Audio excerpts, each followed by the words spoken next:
மாண்புமிகு பேரவைத் தலைவர் அவர்களே, கொஞ்சம் உறுப்பினர் உட்காருங்க. தம்பி உட்காரியா. இன்றைக்கு ஓரளவு பேலன்ஸ் பண்ணிக்கிட்டு இருக்கீங்க. முழுசா பண்ணுவீங்கன்னு சொல்ல முடியாது. இவ்வளவுதான் உங்களால பண்ண முடியும். என்ன கேள்வியை கேட்கிறாரோ அந்த கேள்விக்கான பதில் ஆளுங்கட்சி தருவதில்லை. ஆனால் ஆளுங்கட்சி என்ன சொல்லுது? ஏதாவது தேவையில்லையா சில பிரச்சனைகளை சுற்றி வளைச்சு கொண்டு வந்து கடைசியில் எதிர்கேள்வியை போடுறாங்க எதிர்கட்சிட்ட. எங்களுக்கு தெரியும் பதில் சொல்றதுக்கு, அது வேண்டாம். நாங்க பாக்குறோம். அவரு காங்கிரஸ்ல இருந்து அதிமுக 6 ஆண்டு காலம் ராஜ்யசபா எம்பியாக இருந்து தேமுதிகவுக்கு போய்விட்டு இப்பொழுது திமுக இருந்து தலவாய் சுந்தரத்துக்கும் இதுக்கு என்ன பிரச்சனை? அவரை ஏன் கொடுக்குறீங்க? அப்ப எங்களுக்கு கொடுங்க, நாங்களும் பேசுவோம். பொதுவாக மற்றவர்கள் பேசும்போதுதான் எங்களுடைய உறுப்பினர் அண்ணன் நாசின் அவர்கள் குறுக்கிட்டு பேசுவார். ஆனால் இப்போ அவர் பேசும்போது நீங்க எல்லாம் குறுக்கிட்டு பேசுவதை நாங்கள் ஏற்றுக்கொள்ள முடியாது. ஃபுல் மூன் சேல் காலை 9 மணியிலிருந்து இரவு 12 மணி வரை ஆகஸ்ட் 27 ஒரு நாள் மட்டும். ஆச்சி மசாலா எந்த சமையலும் ருசி தேடும் ரகசியம் 20 ரூபாய். டயா பூஸ்டர் சுகரை கண்ட்ரோல் பண்ணும், உங்க ஆரோக்கியத்தை மீட்டு தரும். சர்க்கரையை கட்டுப்படுத்துறதுக்கான எளிமையான வழிமுறை, இயற்கையான வழிமுறை. அனைத்து மருந்து கடைகளிலும் கிடைக்கும். மானிய கோரிக்கை விவாதம் தொடங்குகிறது. இன்று 3 மானிய கோரிக்கைகள் விவாதத்திற்கு வைக்கப்பட்டுள்ளன. மாநில உறுப்பினர்கள் 3 மானிய கோரிக்கைகள் மீதும் சேர்த்தே பேசலாம். விவாதத்தை தொடங்கி வைப்பவர் மாண்புமிகு உறுப்பினர் திரு எஸ். ஆஸ்டின் அவர்கள்.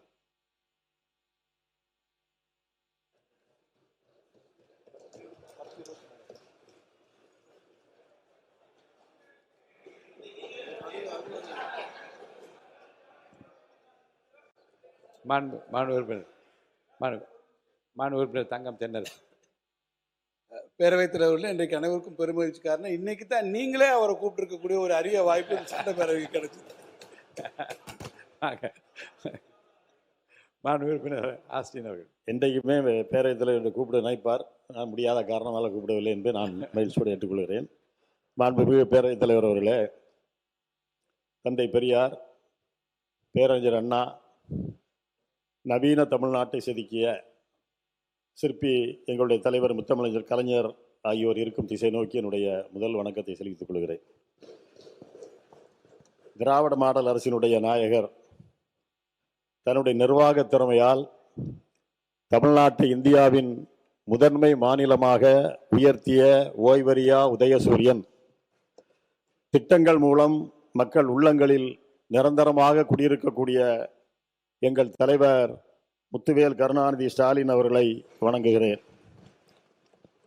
பேரவைத் தலைவர் அவர்களே, நிதிநிலை அறிக்கை கூட்டத்தில் கலந்து கொள்வதை எப்படியும் தடுத்துவிட வேண்டும் என்ற நோக்கத்தில் சில சதிகாரர்களால் விரிக்கப்பட்ட சதிவலையை கிழித்தெறிந்துவிட்டு அனைத்து தடைகளையும் தகர்த்தெறிந்துவிட்டு சதிகாரர்களின் முகத்திலே கரியை பூசிவிட்டு இன்று கம்பீரமாக சிங்கமென இந்த அவையிலே வீட்டிற்கும் எங்களுடைய இளைய தலைவர், இந்த அவையில் எங்களை வழிநடத்தி கொண்டிருக்கும் சட்டமன்றத்தினுடைய எதிர்க்கட்சியினுடைய தலைவர், எங்களுடைய இளைய கலைஞர் அன்பு சகோதரர் உதயநிதி ஸ்டாலின் அவர்களை வணங்குகிறேன். பேரவைத் தலைவர் அவர்களே, இந்த அவையிலே இன்று எனக்கு இந்த மானிய கோரிக்கையின் மீது பேசுவதற்கான வாய்ப்பினை வழங்கிய தங்களுக்கு என்னுடைய பணிவான நன்றியையும் என்னுடைய தொகுதி மக்களுக்கு என்னுடைய வாழ்த்துக்களையும் வணக்கத்தையும் நான் தெரிவித்துக் கொள்கிறேன். பேரவைத் தலைவர் அவர்களே, இன்றைக்கு நடைபெறக்கூடிய விவாதங்கள் எல்லாம் நேரலையிலே இன்றைக்கு அனைத்து மக்களும் பார்க்கக்கூடிய வகையிலே நாம் ஏற்பாடுகளை செய்திருக்கின்றோம். எனவே மக்கள் மனதிலே பல்வேறு கருத்துக்கள் எழுகின்றது எங்களுடைய விவாதங்களை பற்றியெல்லாம், நம்முடைய நடைமுறை பற்றியெல்லாம். எனவே மக்கள் மனதிலே இருக்கக்கூடிய ஒரு சில கருத்துக்களை என்னுடைய மக்களுடைய குரலாகத்தான் நாம் இங்கே ஒலிக்க வேண்டும். அவருடைய பிரதிநிதிகள் அந்த ஒரு சில கருத்துக்களை என்னுடைய கருத்துக்களாக இந்த அவையிலே ஒரு குறைந்த நேரத்தில் எடுத்து வைத்துவிட்டு அதற்கு பிறகு நான் மானிய கோரிக்கைகளை பேசலாம் என்று கருதுகின்றேன். அதற்கு முன்பாக இந்த அவைக்கு இன்னும் ஒரு கருத்து உங்கள் மூலமாக சொல்ல கடமைப்பட்டிருக்கின்றேன். மைனாரிட்டி கமிஷனுடைய சேர்மனாக மரியாதைக்குரிய திரு ஜெரால்டு ஃபெலிக்ஸ் அவர்களை இந்த அரசாங்கம் நியமித்திருக்கின்றது. அந்த போஸ்ட்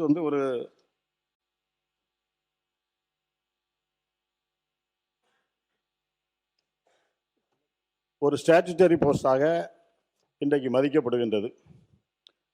ஸ்டாச்சுட்டரி போஸ்டில் இருக்கக்கூடியவர்கள் அரசியல் தொடர்பான தொலைக்காட்சி விவாதங்களிலேயோ கருத்துக்களையோ மற்றவர்களை அபியூஸ் பண்ணக்கூடிய அளவிலே பேசக்கூடாது, பங்கெடுக்கக்கூடாது, என்பது சட்டப்படியானது. நம்முடைய Tamil Nadu state minorities commission act 2010 அதைத்தான் சொல்கிறது. அதில் ஒரு உறுப்பினர் தகுதி நீக்கம் அல்லது தலைவர் தகுதி நீக்கம் என்று சொன்னால் சாப்டர் 2 அதில் தெளிவாக குறிப்பிடப்பட்டிருக்கிறது.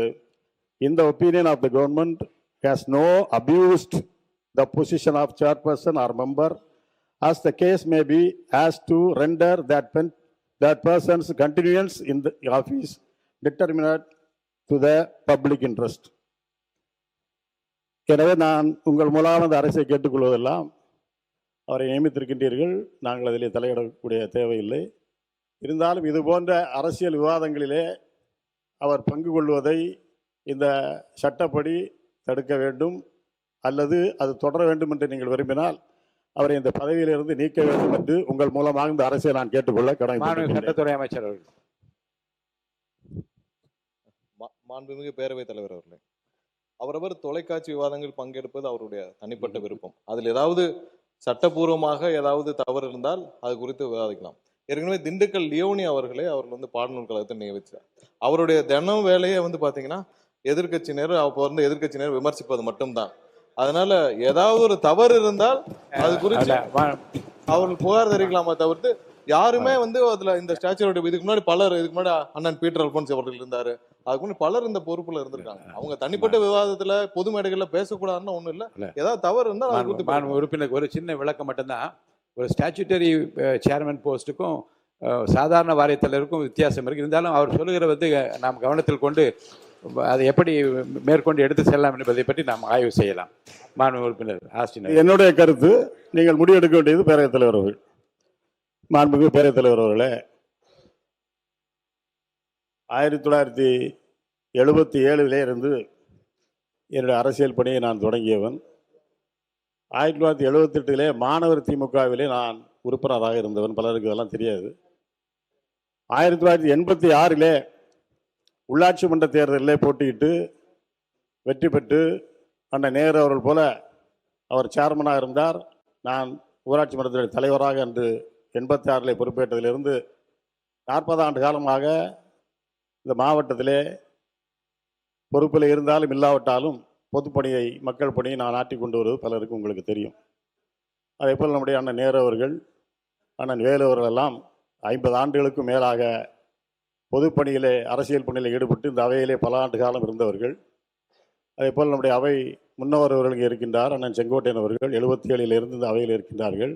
ஏன் பேரவைத் தலைவர் அவர்கள் நீங்களே கூட புரட்சித் தலைவர் எம்ஜிஆர் காலத்தில் இருந்து 1980 இந்த அவைக்கு பொது சேவையிலே உங்களை ஈடுபடுத்தி கொண்டு இந்த அவையினுடைய நடவடிக்கைகளெல்லாம் உன்னிப்பாக நீங்கள் பார்த்த காரணத்தால் தான் இன்றைக்கு ஓரளவு பேலன்ஸ் பண்ணிக்கிட்டு இருக்கீங்க.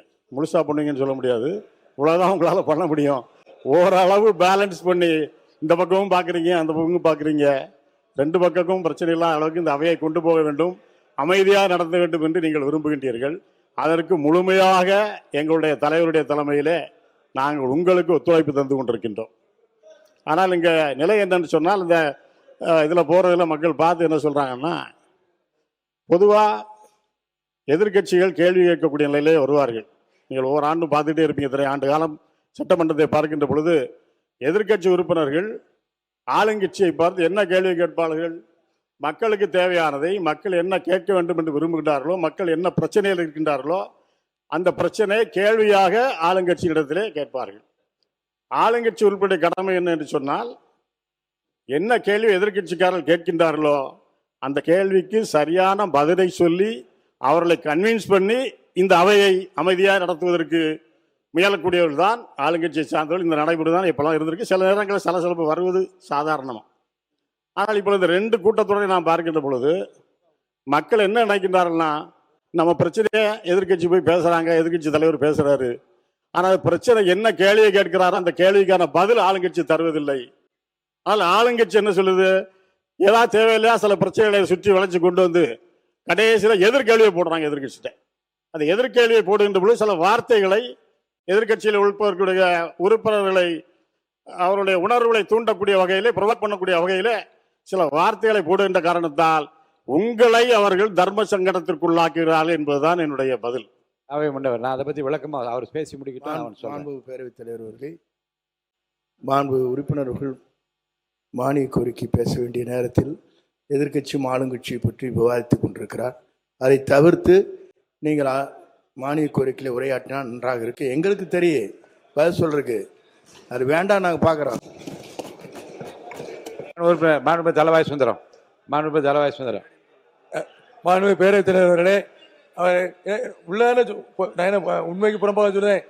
அவர் காங்கிரஸ்ல அதிமுக 6 ஆண்டு காலம் ராஜ்யசபா எம்பியாக இருந்து தேமுதிகவுக்கு போய்விட்டு இப்பொழுது திமுகவில் இருந்து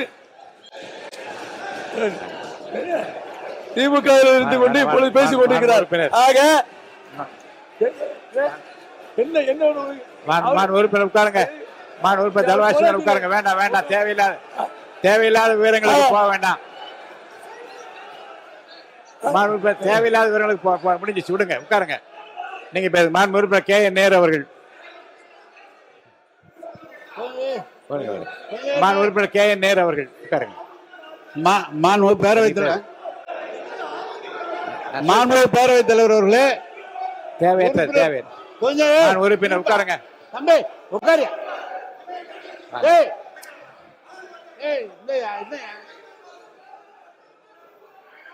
அன்பிற்கினிய நம்முடைய பேரவைத் தலைவர் அவர்களே, இல்ல அவரு உறுப்பினர் பேசுகிறார்.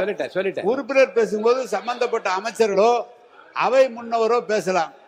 இவருக்கு நீங்க தேவையில்லாம் ஒரே கிளாரிபிகேஷன் நினைச்சேன். இல்ல நான் வந்து அந்த கிளாரிபிகேஷன் அது பாயிண்ட் ஆஃப் ஆர்டர் நினைச்சேன். இது கிளாரிபிகேஷன் இல்ல, பாயிண்ட் ஆஃப் ஆர்டர் இல்ல. போதும். தலவாய் சுந்தரத்துக்கும் இதுக்கு என்ன பிரச்சனை? அவரை ஏன் கொடுக்குறீங்க? அப்ப எங்களுக்கு கொடுங்க, நாங்களும் பேசிக்குவோம். மாண்பு உறுப்பினர், அது நானே சொல்லிட்டேன். நானே அதை பத்தி விளக்கம் சொல்லிட்டேன். தேவையற்றது.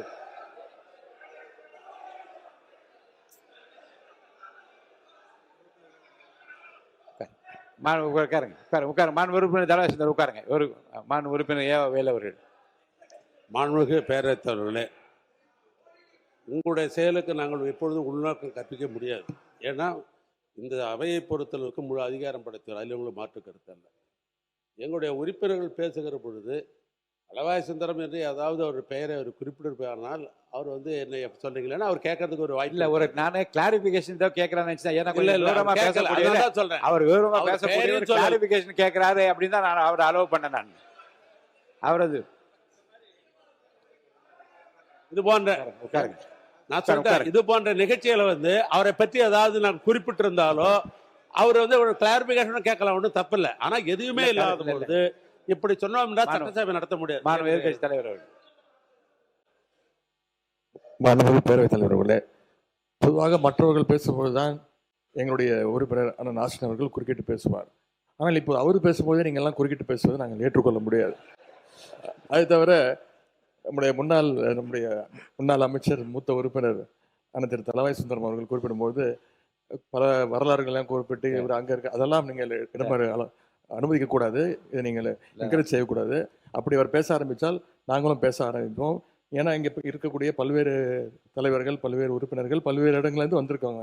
இப்போ எங்கே இருக்காங்களோ அங்கே அவங்க உண்மையாக பணியாற்றி கொண்டிருக்கிறாங்க. மாண்பு எதிர்க்கட்சியாளர்களும் மற்ற உறுப்பினர்களுக்கும் அவர் கையை உயர்த்திய போது ஒரு கிளாரிஃபிகேஷன் கேட்கிறார் என்று நினைத்தான் அனுமதித்தால் அது பாயிண்ட் ஆஃப் ஆர்டரா என்று பார்த்தேன். அது தேவையற்ற விவரங்களை நீங்கள் தெரிவித்தால் அது இப்போ நீங்கள் மென்ஷன் பண்ண மாண்பு உறுப்பினர் ஆஸ்டின் நீங்கள் உட்காருங்க. இப்போ நீங்கள் மென்ஷன் பண்ணுவதை பற்றி சொல்கிறீங்க. அவையில் கேள்வி நேரம் இல்லாத போதும் கவன ஈர்ப்பு தீர்மானங்கள் எடுத்துக்கொள்ளப்படாத போதும் நான் என்ன நினைத்தேன் என்றால், நிறைய உறுப்பினர்கள் புதிதாக வந்தவர்கள் ஏற்கனவே இருந்தவர்களுக்கு இந்த கூட்டத்தொடர் முடிவதற்குள்ளாக நாமும் சட்டசபையில் மக்களுடைய கருத்துக்களை பேச வேண்டுமே என்கின்ற அந்த விருப்பத்தின் அடிப்படையில் அவர்களுக்கெல்லாம் ஒரு வாய்ப்பு தர வேண்டும் என்றுதான் வினாக்கள் விட இல்லாத நேரத்திலும் இந்த கவன ஈர்ப்பு இல்லாத நேரத்தில் நான் வந்து மென்ஷன் பண்ணுங்க, பதிவு செய்யுங்கள் என்று உங்கள் தொகுதி பிரச்சனைக்காக தான் நான் அனுமதித்தேன். அந்த தொகுதி பிரச்சனை பற்றி பல உறுப்பினர்கள் அது மென்ஷன்ஸ் பதிவு செய்கிற போது அவர்களுக்கும் மக்களுக்கும் இருக்க அந்த தொடர்புகள் வெளியே தெரிய வேண்டும் என்பது ரொம்ப அவசியமாக எனக்கு பட்டது. ஆனால் அதுவே எந்த அளவுக்கு கொண்டு போய் நிறுத்தி இருக்கிறது என்றால், ஏதோ அமைச்சர்களுக்கு பதில் சொல்ல தெரியவில்லை என்பது போன்ற தோற்றத்தையோ அல்லது பதிலே வரவில்லை என்கின்ற அந்த எண்ணத்தை ஏற்படுத்தி அமையுமே. ஆனால் நீங்களே யோசிக்க வேண்டும். நான் ஜனநாயகபூர்வமாக உங்கள் கருத்துக்களை சொல்வதற்கு மாண்புமிகு அமைச்சர் அவர்கள் பதில் கிடைத்த பிறகுதான் நான் அனுமதிக்க வேண்டும். அதுதான் வந்து விதி. ஆனால் அதை ஏன் அனுமதித்தேன் என்றால், ஒருவேளை சில அமைச்சர் இப்போ பதிலும் சொன்னார்கள். நீர்வளத்துறை அமைச்சரும் 3 வினாக்களுக்கு நேற்றே பதிலளித்தார். இப்போது நம்முடைய தொழிலாளர் துறை அமைச்சர் பதிலளித்தார், சுற்றுச்சூழல் அமைச்சர் பதிலளித்தார். இப்படி வாய்ப்பு இருந்தால் உடனே பதிலளிக்கின்றார்கள். பதில் சொல்ல முடியாத ஒரு அரசாங்கம் இந்த அரசாங்கம் அல்ல என்பதை நீங்கள் மனதில் வைத்துக் பதில் தெரியும். ஆனாலும் காலதாமதம் இல்லாமல் அதை தர வேண்டும் என்று நான் வலியுறுத்தி கொண்டிருக்கிறேன். காலதாமதம் இல்லாமல் பதில் வருகின்ற வினாக்களுக்கு மட்டும்தான் வியாழக்கிழமையிலிருந்து வினாக்கள் விடைகள் நேரம் மட்டும்தான் நடைபெறும். குறைந்தபட்சம் ஒரு 5 வினாக்களுக்கு குறையாமல் எடுத்துக்கொள்வேன். அப்படி எடுத்துக்கொள்கிற போது பதிலை பெற்று அதிலே துணை வினாக்கள் என்று நீங்கள் கேள்வி கேட்கலாம்.